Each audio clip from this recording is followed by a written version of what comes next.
Shalom, welcome to Tel Aviv and welcome to Eurovision 2019.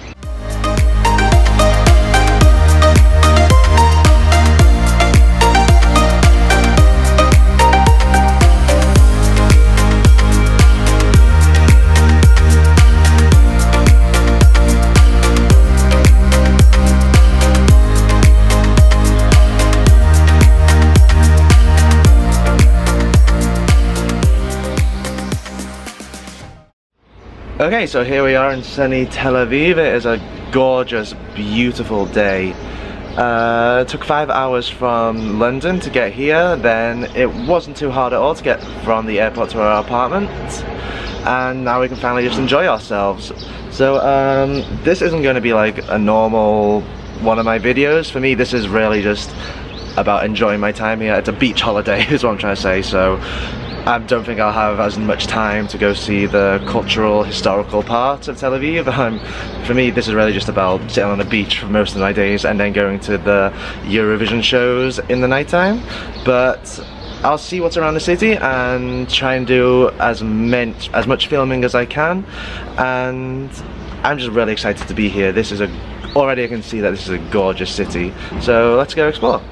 Tel Aviv's coastline stretches out over 14 kilometers and is split into 13 different official beaches. Now, luckily our apartment was just a 5-minute walk from the nearest beach, which was Hilton Beach. Easy to find as it's right next to the Hilton Hotel Tel Aviv, and it's otherwise known as the Gay Beach, and that definitely lived up to its moniker. And walking around any beach in Tel Aviv, you suddenly become aware of just how many animal owners there are in this city. Tel Aviv is a city of animal lovers, and the beaches are where you'll find them all. And the Hilton Beach was definitely a favourite of dog owners in the city.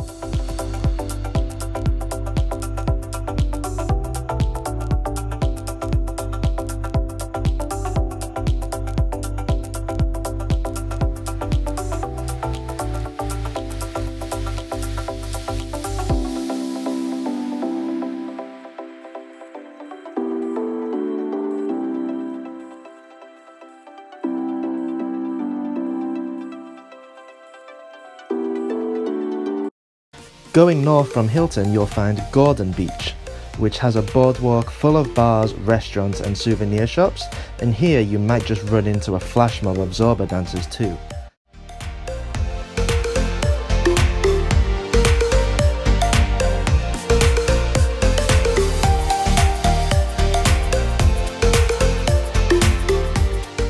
And just north from there, you'll find Bograshov Beach, which is the most well-known beach in Tel Aviv. This is the prime spot for sunbathing on lounges, swimming and beach sports, but it is also the busiest beach due to its central location with its views of the Med, but also because it's considered the best family-friendly beach in Tel Aviv with its wave breakers and shallow waters.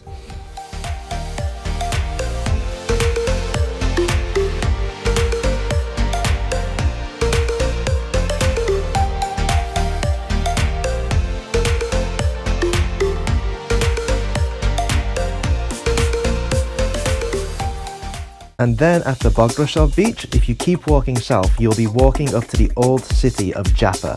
And here you'll get the best view of the entire coast, without a doubt.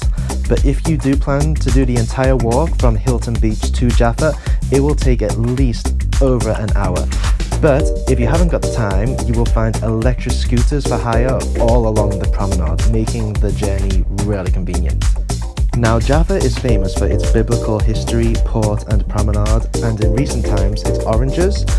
It is a beautiful old town to walk around, but my biggest recommendation in Jaffa is to go to the restaurant called The Old Man and the Sea, which was easily one of the best meals I had all week, with the set menu there consisting of every pita bread filling imaginable, and then after that you can walk around its narrow old streets and its park for an amazing view of Tel Aviv.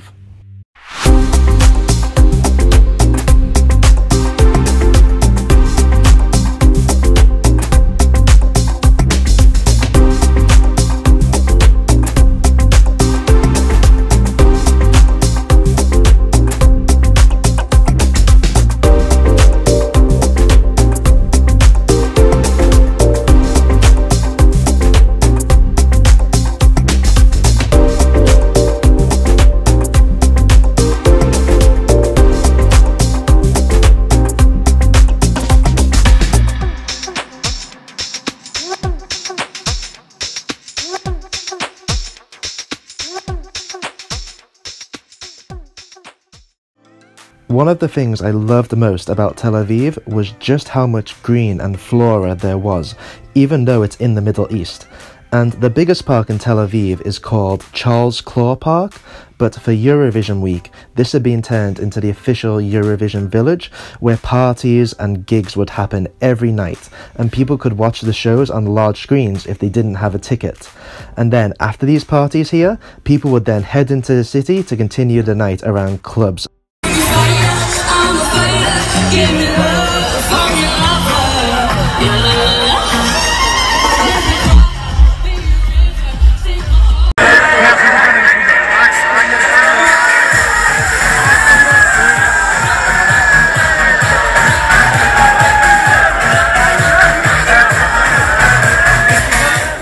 So welcome to Eurovision 2019 here in Tel Aviv. So tonight I'm going to see the jury final, which is the show that they do before the live final on Saturday, so the juries can cast their votes with 50% of the vote.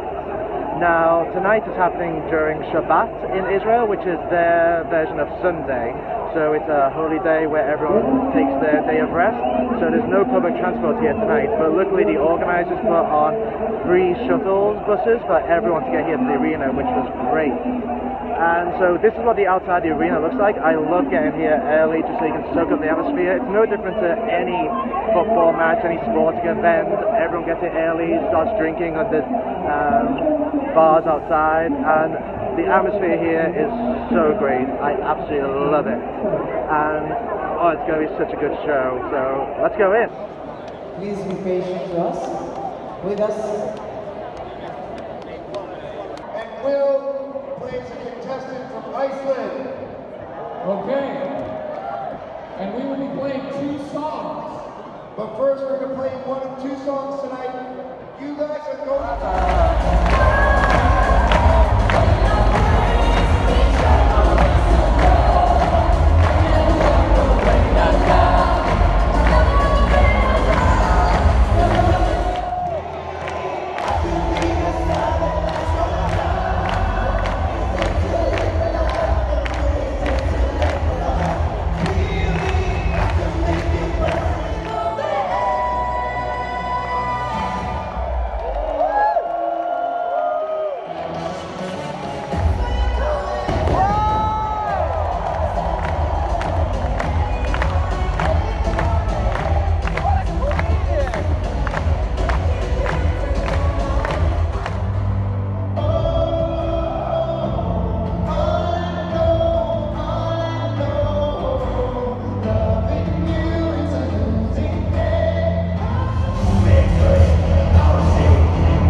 So this was Tel Aviv. I have had the best week here. This is my second Eurovision. Last year I went to Lisbon, but I can easily say Tel Aviv has blown this out of the park. I think this was the best Eurovision I have ever watched, the best Eurovision that's ever been hosted. This city just came alive for the event, like flags everywhere. Everyone was so welcoming and hospitable, and I would easily come to Tel Aviv again just as a normal holiday. This is an amazing city. But yeah, Netherlands won. So I think we're off to Amsterdam next year, or possibly Rotterdam, but I think I will be definitely going there next year because I've got the bug now. I have to do this every year. But of course, UK finished last, no surprises there. I am going to make another video about my thoughts and feelings about the UK and the BBC and the reputation and attitude that they have given to Eurovision. But I'll make another video for that. But now I've got just about 2 hours before I need to head to the airport. And for now, Tel Aviv Beach is just behind me again, and I'm just going to spend the last couple of hours here and soak up the last bit of sun I can before I head back to London. So, thank you very much, Tel Aviv.